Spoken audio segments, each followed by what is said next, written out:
get some fun facts real quick, just to kind of break it up a little bit.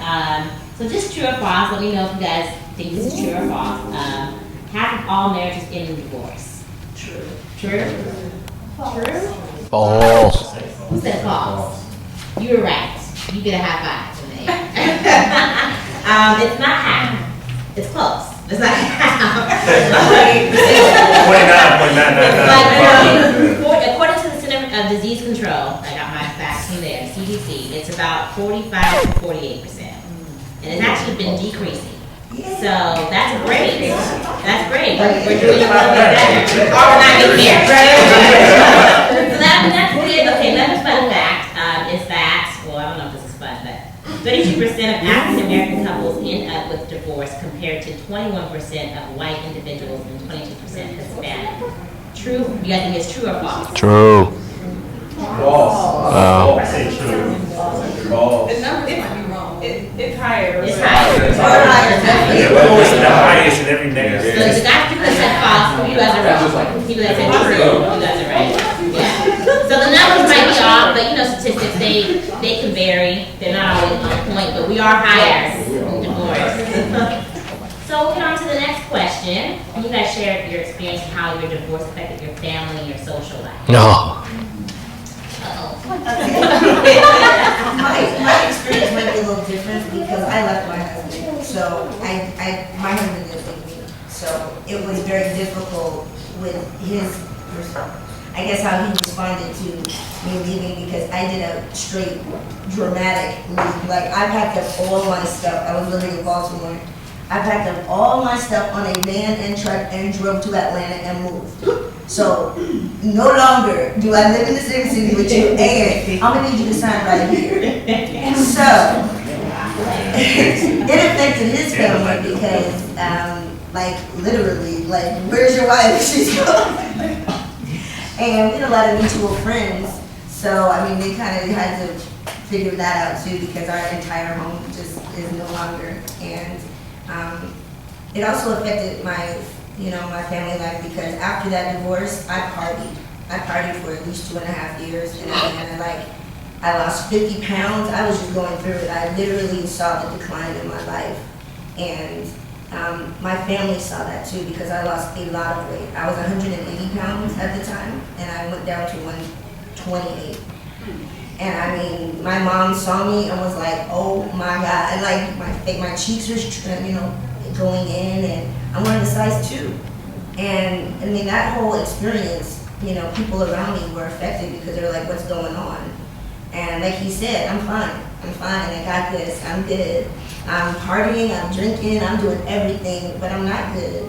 And I guess they could see it.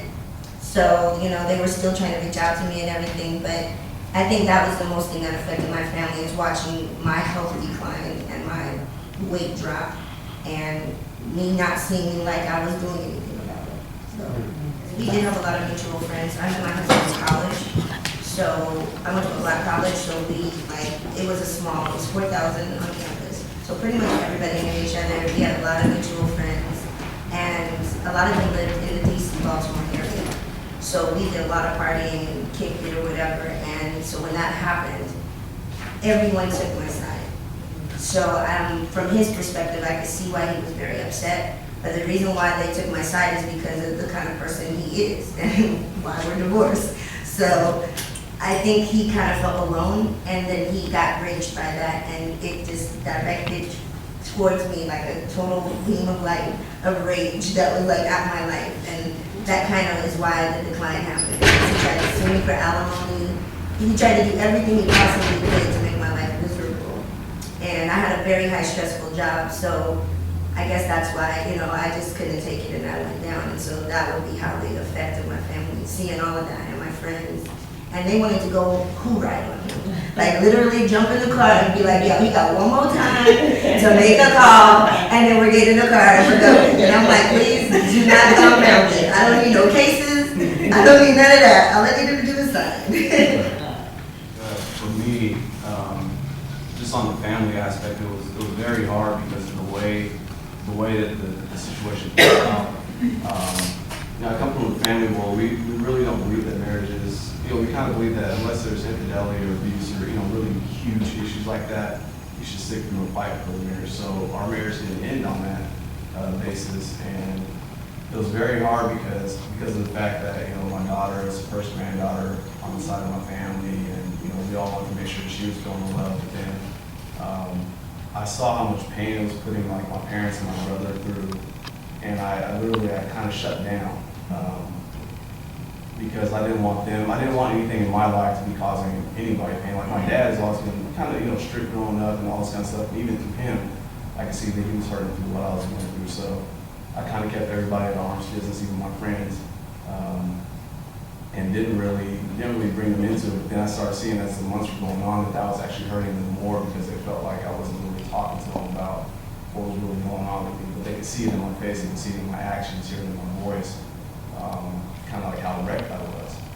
As far as friends, we had a lot of mutual friends, and I had to kind of discern, I'm naturally an introvert, so I was kind of like, well, I'll kind of distance myself from those mutual friends for now, just to let her have those friends. I don't know if she's going to get that support or not, but I really just went into seclusion mode, and people were always asking, like, where's Josh at? What's going on with him? And it was just something I felt like I had to do because I could deal with it better. I could deal with kind of being in solitude by myself more. So, and it was more damaging for my family, but for the friends, I just kind of let them choose.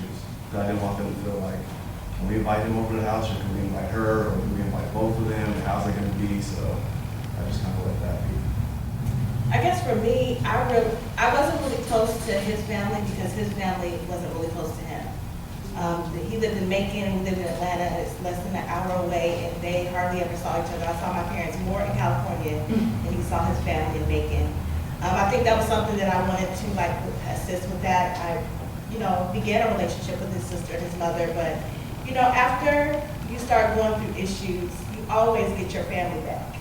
You get your family back, and so he got his family back. I kind of talked a little bit to his mother, but she was visibly upset about the situation, and I really had to have a very stern conversation with her where she kind of imparted some stuff after the fact, what you should have done. And so I wrote her a nice little email, and I shared it with my mother before I sent it. And my mother was like, if she calls you or emails you back, you give me her information, and I'll take it from there. So my family was very supportive, very supportive. Even before we kind of separated, it was my birthday that was coming up. My mother and my dad came to Atlanta and spent my birthday with me. And I think for me, that was one of the defining moments. I had a birthday party and all my friends were there, and he was there also because we were still living in the same place at that time, in the process of separating physically. And everybody in the room I felt was connected to me, but him. So just imagine that you're at your birthday party, your family, your friends, and everybody's there, and you don't feel connected to the person that you're sleeping next to. So for me, it just became very clear who my family, my friends were. The support that they gave me was so very awesome. And I didn't really talk about what was happening to a lot of people because I feel like another thing that we do is we talk about it, and then we have to constantly talk about it because then people want to know what's going on. So I just talked about it a little bit. The people that needed to know what was happening with me, I told them, and then I just didn't talk about it no more. But what I did do is on Facebook, when I felt good, when I was looking good, I would make sure I put it all on Facebook. That helped my family because they were 3,000 miles away. So I took pictures when I went traveling and I was going to wonderful places. I made sure that I captured that. And I wanted her, particularly my mother, to know that I was okay. Definitely I was going through the process, and it was hard, and it was difficult, and it was challenging. But I also knew that I needed to let my family know what was going on with me. And I also needed to capture those moments for myself. Because it was a hard and difficult process, but at the same time, you gotta keep on moving, you gotta keep on living, and life doesn't stop because something that you thought was gonna happen doesn't happen. So I just feel like it renewed, or not even renewed. I knew I had a great family, but it just magnified it for me. My friends are really concerned. I have 3 best friends, and they were really concerned, so we did what we always do. We took it out on the golf course. So we played a lot of golf and hung out a lot because they wanted to make sure that what I was telling them on the phone that, that I was okay. And I wasn't, but I wasn't, like, near disaster, and that's all they were concerned with, because they figured, all right, we'll give you a couple of months and you'll be dating somebody else anyways. That didn't turn out to be the case, but they just made sure, you know, like for the first couple of months that they were around me, that I wasn't, you know, losing my mind or anything like that. My brother stayed with me, so he was always there. But I didn't have any issues with, you know, my friends deciding, you know, whether they should invite both of us. They invited me. I had a really good relationship with her family, and they would invite me to some things and wouldn't invite me to others, and I was cool with that because I didn't want to be at a lot of stuff. So they would invite me to anyways. So, I'm not really that close to my family, so it really didn't affect my family life like that. And for me, for my friends, for my family, I'm normally the guy that gives everybody advice. So when it was time for me, pretty much everybody still was coming with their problems. So it's like it didn't stop. The train didn't stop. So I mean, really, the only effect that really hurts me, even this day, it's gonna continue. Is just my 7-year-old, is because she was there through the whole thing. And like how she sees me is just crazy. I mean, when I come to her school, it lights up the way I'm with her friends, everything. It's like, so just little things she says, like, like one time she was like, hey, I want a brother, you know, and I'm like, okay, I said, I gotta get a brother, I gotta get married again. She's like, oh, no, I don't want one. Like, little things like that, and like she'll come home and tell me, she's like, Carlos, his mom and dad, they're separated too, so she's always constantly analyzing that, constantly every day. She's always been, like my 3-year-old, she rolls with the punches. It is what it is. So, I mean, that's the only thing that really affects me as far as change me every day, is just being humble and like I asked her one time, would it be okay to talk to somebody? She's like, no, what are you trying to move out, so it's like, I just don't get to that point when it's time for me, but to her, it's like, I do no wrong, so it's kind of hard, when it is that time. So I kind of like be real, I don't know, it's different, man. When it comes to her, man, that's my dog, we roll together, I work every day with her, so that's one thing that affects me every time she comes to me. Or like one time, I have a god sister that we both have kids around the same age, and one day it was so crazy is I'm sitting in the living room watching TV, and her parents got divorced the next year, so they're in the room, they're both 7, so they're in the room talking, so they're like, and they're talking, I cut the TV down, they're in there talking like, my dad divorced, my mom just kept crying, my dad just told her to stop crying, my mom, dad, so they're having a full-blown conversation, and I'm like, oh, man, they heard all that, so then my daughter's sharing her little piece, and it just really humbled me, and it's like, it's different, man. I think that's always gonna be a change, because I know what she wants. I know she sees it, and that's why, like, even though the things I see her mom does, I'm always nonchalant. I'm always like happy with Lucy, because I want her to know I'm good with it. I want her to know, even though you don't work out, I always tell her, if you ain't friends with somebody, don't mean you have to not like them no more. So that's the main thing. It's just her. You know what I mean? So for me, it's just like, and it's just her, man. That's the only thing that's the judgment for me with her. Now I wanted to, I guess it's for selfish reasons, just glean from some of your wisdom and experience, and I think one of you talked about it, when you're going through those tough times in your marriage, I think you mentioned it, how you deal with the issues before they become large issues. What would you give as advice to people who are married or who are seeking long-term relationships, how to work through those tough times? What are some of the tools, techniques, maybe pray, fast, talk to your godmom, like what are some of the things that people can tangibly take away and say, I'm going to try that in the midst of my trial or storm? From a male standpoint, I say this from a church standpoint, you really do have to pray a lot, because you have to understand that, and it's the difference between men and women. Whatever message you're trying to convey to the other person, you want to get a message across, but you don't know if they're going to receive it the right way. So you constantly have to pray and stay humble that whatever message you're trying to convey is for the best of your marriage, for the best of the kids, and for the best of everybody involved. So even if you're upset, you have to find a way that if this is a problem that really has to change in your marriage, you got to find a way that the other person is going to receive it. You have to put away any kind of anger, any kind of frustration that have built up for a year, months, or days, or weeks, and just say, look, this is a real issue for this marriage, and if we don't turn this around now, it's going to be hard to do it later. So you have to do that, and you really have to spend time alone. Whether you have to go take a walk, go do a run, go work out, because you have to clear your mind. Because what's going to happen is that all these issues are going to pile up, and your reaction is going to be based on your frustration.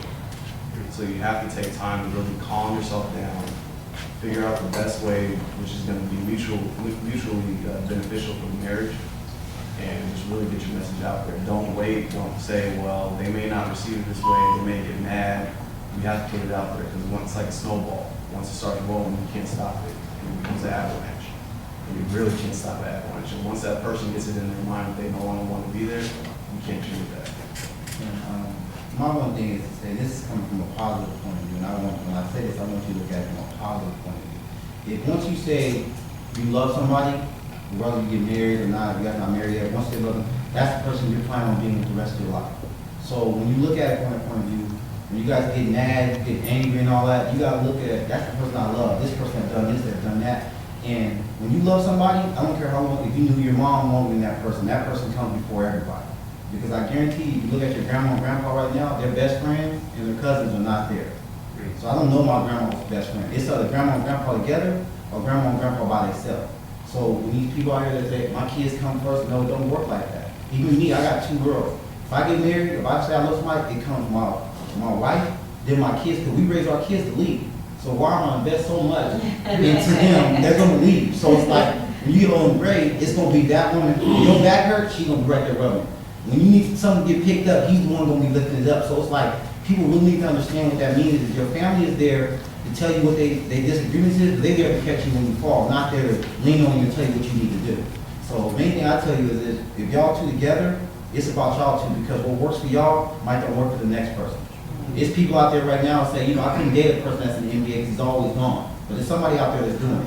You know what I mean? So you might can't do it to go find somebody that works for you. So that's one thing. And then one thing I say again is when you're seeking advice, you seek advice from a relationship that's more mature than yours, that you want yours to be, or something evil because it means something the same. Because a person in a positive relationship, they always gonna tell you, they always gonna ask you first, what did you do first?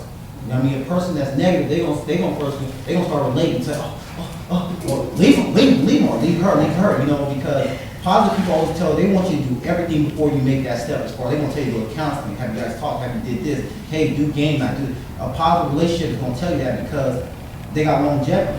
And that's the whole point, like a therapist. Like I feel like I give the best advice as a therapist, but I won't get paid because I don't have a license. So you got to look at that from a point of view. You got that credibility. Same thing, if you've been in a relationship for 50 years, you know what I mean, people can take that. I see people all the time, I like give you a short thing, just on, I'm going to let it go. Like on Facebook, people use that as, they think there's a blog, I see people on there that's giving relationship advice. Since I've known them, I never saw a relationship.